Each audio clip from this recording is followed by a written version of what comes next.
tout le monde. Une autre belle journée à Stoneham. On est en compagnie de Stéphanie Vincent et de Sacha Fabien, moniteur de l'École des sports, aussi connu sous le nom de Sacha Fabulous ou encore Sacha la crinière d'or.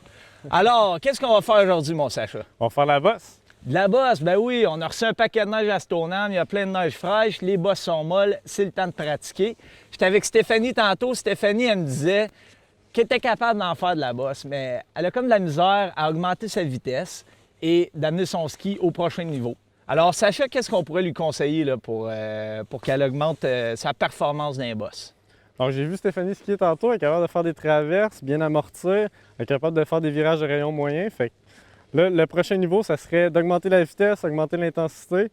Puis pour ça, mon premier truc, ça serait de regarder loin. On va essayer de regarder 2-3 bosses à l'avance pour nous aider à mieux anticiper notre trajectoire. OK, on veut regarder loin pour mieux anticiper la trajectoire. Mais comment on fait pour regarder loin, mais en même temps, regarder la bosse qui est en avant de nous, que nos skis sont en train de frapper? Ouais. Bien, on regarde loin majoritairement, puis juste avant d'arriver à la bosse, on va juste faire un petit regard pour voir si elle est toujours correcte, si tout est beau. Bon, parfait, on a notre premier conseil, regarder loin, avoir un champ de vision large. Ce serait quoi la deuxième chose qu'on pourrait dire à Stéphanie maintenant? Ça serait d'apprendre à skier en passant par-dessus les bosses. Comme ça, on peut mieux choisir notre trajectoire. On n'est pas coincé entre les bosses.